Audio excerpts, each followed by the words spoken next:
live on your side.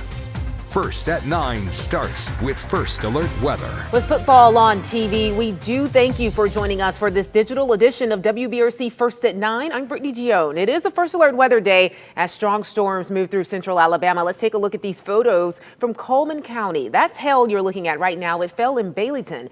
These photos are from viewers Tracy and Karen. And as you can see, it's just blanketing that yard. And at least some of the pieces are the size of a golf ball. Our First Alert Weather team has been tracking the storm all day. Meteorologist Lauren Linehan keeping an eye on the radar. But first, let's go to Chief Meteorologist Wes Wyatt. And Wes, where's the storm right now? Well, right now, Brittany, we have rain, we have storms still all across the area. We're gradually seeing the intensity backing off. No severe thunderstorm warnings at this time, but with all this rain out here, Lauren and I have been keeping a close watch on those rainfall rates because we could end up with some flooding issues in a few spots, especially around Birmingham and Tuscaloosa. There's another pocket of heavy rain lifting north out of Utah, so around the city of Tuscaloosa and especially around the city of Birmingham, just stay alert for that threat of localized flooding. The rainfall's lessened up around Jasper and points north, but still some high rainfall rates. What you're looking at is the hourly rainfall rate. So if these storms and where you see these heavier pockets of rain were to stay in place for an hour, you would end up with those kind of totals. So it is just pouring where you see those purples showing up there on the map. So Livingston, and this is actually about the third round of heavy rain even for those locations. So we could end up with some trouble spots there with flooding. So tonight, tomorrow, there will be more of this. Scattered storms, scattered showers, and then it looks like during the day we might see a couple of strong storms, but the greatest severe risk was earlier this evening. Let's go over to the 24-hour forecast. We'll walk you through this. Brand new data coming in tonight, and it shows that, yes, overnight, even past midnight, there still could be some leftover rain, maybe a rumble of thunder. I'm not overly concerned about severe weather or severe storms overnight, but severe weather with respect to that risk of flooding, that is going to be a concern early tomorrow if you are traveling. Let's take this on through 7 to 8 o'clock in the morning, Lauren, and brand new data here. And you can see maybe just some showers early in the day, but by the time you hit the road in the morning, there's still some rain out there. There's going to be some more scattered storms during the day, so there will be impacts for some of those graduation ceremonies. So we're going to talk a lot more about tomorrow, your weekend. I want to go over to Lauren now, and Lauren, we'll let you jump in here and talk more about what we've been seeing tonight, because I know earlier we had severe storms, but now it's just mostly a flood risk. Yeah, Wes, we're not seeing that severe threat anymore. I mean, we don't see any active warnings, and the watch did come to an end at 9 p.m. But you'll notice we're just covered up with rain here. We've got light to moderate rain in a lot of spots, but also still seeing some heavier rain working in. So we'll zoom into this one area that is over in areas like Sumter, Hale, into Greene County. And this is where we're seeing some of the heaviest rain falling. And as Wes was mentioning, this is what is lifting north and east towards areas like Tuscaloosa and Birmingham, where there are probably a lot of folks in town for graduation. So we just want to be mindful that tonight we do have a first alert for roads likely being wet. And if you encounter a flooded roadway, remember, turn around, don't drown. But this particular thunderstorm that we are tracking just to the south of Utah, it's registering almost 200 lightning strikes on it. So it's a pretty potent storm. We'll get some first alert times on this as it pushes off to the east-northeast at about 26 miles per hour. Moving into Braggville around 9:21, a first alert for Thornhill at 9:27, Forkland at 9:29. The main issue with this storm, remember, we're moving away from a damaging wind and hail threat tonight to more of an intense, frequent lightning and also a heavy rain threat as well. But as we look further to the north, as we look into areas, and we're going to switch to our radar view to the one out of Columbus, Mississippi, you'll notice that we've got some heavy rain as well that's filling into Pickens County. So that leading edge of the storms, the leading edge of this system that was severe, that's now pushed out of here. But we've got all of this rain filling in on the backside, and some of this rain is thunderstorm activity as well. So very heavy rain just to the south of Highway 82 near Gordo. This is going to be lifting towards that Highway 43 corridor. So Tuscaloosa, we just want to give you a first alert that you do need to be mindful of that potential for some flooding this evening. And then as we look a little bit farther to the east over in areas like Alabaster, Calera, we've still got some heavy downpours moving through around Columbiana. This is all lifting towards areas like Highway 280. So just wherever you're driving tonight, tonight, it's not going to be great out on the roads. And you can see we're covered up along I-65. We did have a flash flood warning earlier in Coleman. And as you go down south farther towards areas like Shelby County, northern Chilton County, we're still seeing a lot of rain. We also got a lot of hail reports today out of areas like Jacksonville. There was a particular storm there, one in Coleman County. So on the back edge of all of this hail that we've been seeing, we're now seeing some of that more moderate rainfall beginning to work in. And even though this just kind of looks like rain, notice our lightning tracker is picking up. There are still some thunderstorms embedded within this. And even some of the storms that have been coming through here in Birmingham tonight in the wake of that initial severe threat, they've still been producing some really booming thunder. So these storms are going to be loud as they move through tonight. If you can stay off the roads, I would definitely recommend it. But in the meantime, let's look at that futurecast here over the next 2 hours. This gives us an idea of where storms could be within the next 2 hours. So we're at 9 o'clock right now. Where could we be at 11 o'clock? So this is showing that all of the activity we're watching, those storms that were over into Sumter, Green Hill County, are now going to be pushing over the next couple of hours into Tuscaloosa County, Jefferson, and Bibb County. So it's a really dangerous night to be out on the roads, but we actually have someone in the storm tracker tonight. Your James Giles is out in the storm tracker and has been going around where we've been seeing some flooding. Brittany, can you tell us more? Yeah, that's right, Lauren. And these storms, as you said, have been impacting several areas across Birmingham and Jefferson County. And our weather team coverage does continue with James Giles, who is live in the WBRC storm tracker right now. James, where are you and what are you seeing? Hey guys, we are in the Alabaster Pelham area right now. We're riding up 31 North heading towards Hoover. I'm going to turn the camera around so you can kind of see what we're seeing. Not a lot of action on the roadways tonight, as Lauren was mentioning. The big story over in this side of our area has been just kind of the rain. We're just getting dumped on out here. We're seeing those pockets of water kind of on the sides of the road. It's probably a really good idea if you're on the roads to keep a safe following distance. The visibility is kind of difficult to see in certain areas. It's probably best to take it slow. Earlier today, we were in downtown Birmingham area where the wind was really whipping. That has since kind of changed up. Now we're just seeing a lot of water. We haven't seen a lot of damage or debris. We did come across a downed tree in the downtown Alabaster area. It fell on the side of a home. Fortunately, it wasn't any damage there though. Let's see, not a lot of debris on the road either.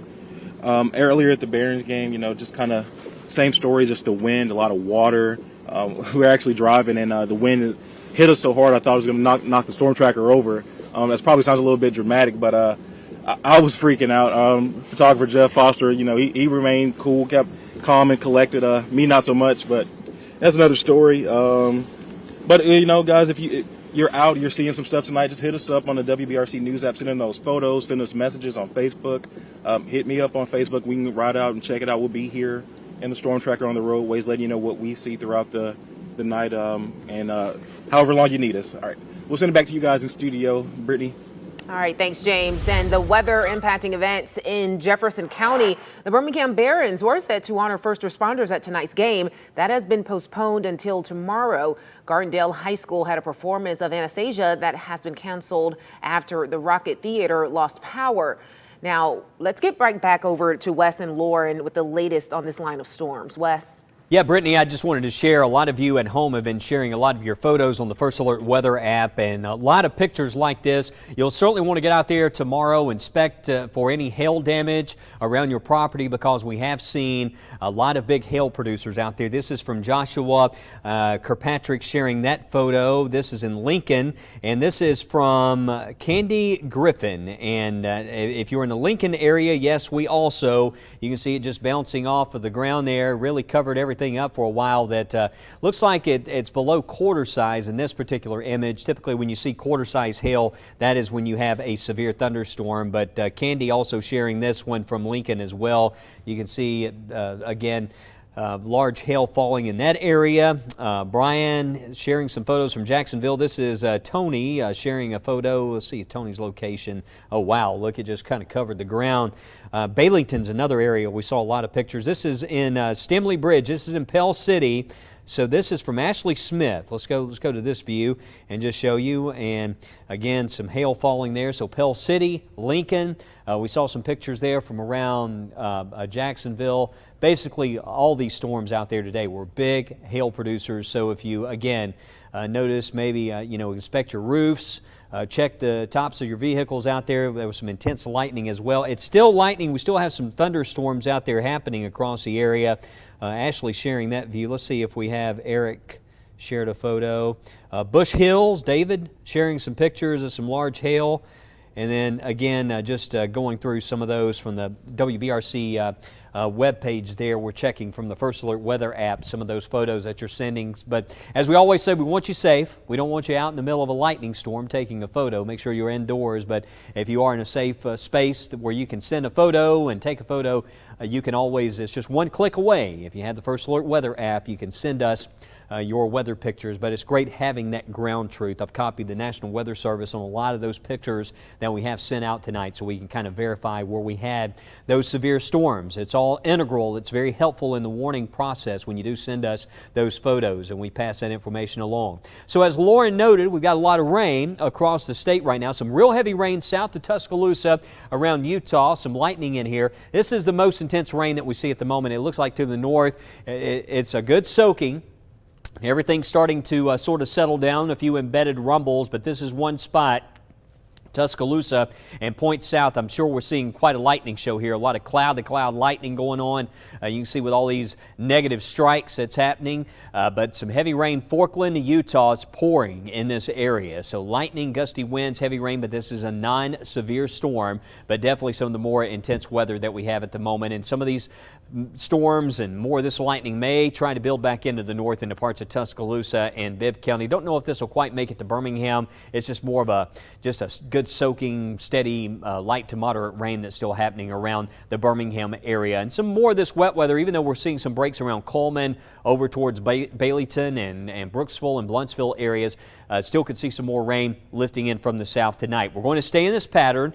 Tomorrow, again, out the door. There still could be some showers. There still could be some storms around early in the day. Will we see this kind of level of severe threat like what we saw today? Will we see that tomorrow? We don't expect that. But there still may be a couple of strong thunderstorms, maybe even a severe storm. It's a lower risk, but it's there, especially where we have a chance to heat up. I think East Alabama, that's where we really need to watch it during the afternoon. One thing we need to check on, first off, I want to show you the fish and game forecast, and we need to show that for this evening. Every Friday evening, we show the First Alert Fish and Game Forecast. That is a new product that we have for all the anglers out there. Of course, tomorrow night, the best weather day to be out on the water. Could we catch a few breaks tomorrow? It's a possibility. That could certainly happen, but just to show you the moonset after midnight, moonrise time at 10:09, and the sunset time tomorrow at 7:32 p.m. Let's check out the 10-day forecast. If we can bring that up too, we'll show what's going on for the end of next week, because we will see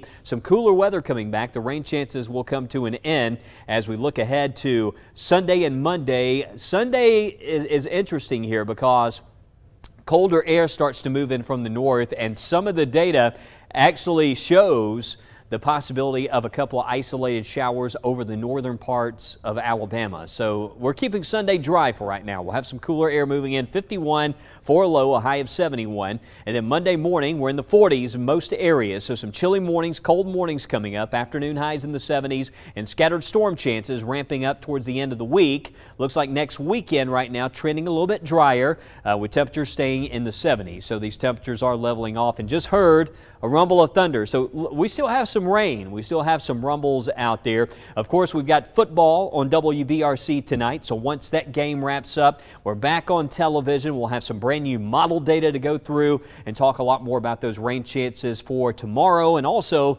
towards the end of next week. So Lauren, I believe we'll go back over to you for another radar check, and then we'll hand off to Brittany. But right now, Yeah, no active severe thunderstorm warnings. We just got a word in from our friends at the National Weather Service. Wes, it hasn't gone into effect yet, but they are planning on issuing a flash flood warning for Sumter and Greene counties. So that's that exact area we were watching with that very heavy rainfall. This is definitely the most intense part of the storms that are moving through. So this is where we were looking at those rainfall rates across Sumter and Greene counties. And remember, this is a rainfall rate if this storm were not going to move, if it were just stationary over the next hour.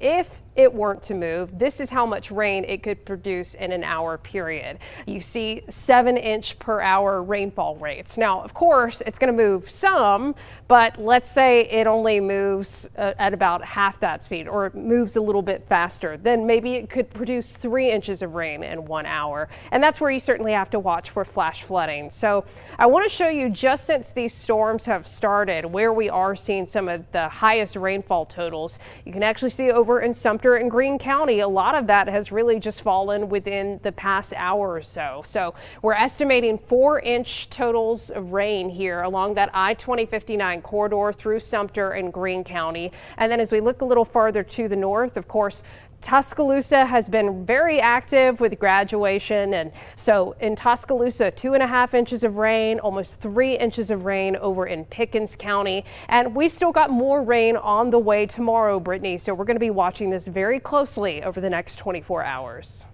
That's right, Lauren. A lot of people also watching Talladega, where we know thousands of people will be watching the events at the Children's of Alabama Grand Prix. Indy Grand Prix this weekend. Some of these storms tomorrow may be strong with damaging wind gusts and even isolated heavy downpours. We talked with the leaders of Barber Motorsports Park about plans in case of storms. Now, if it just rains, we'll keep racing. The Indy cars race in the rain.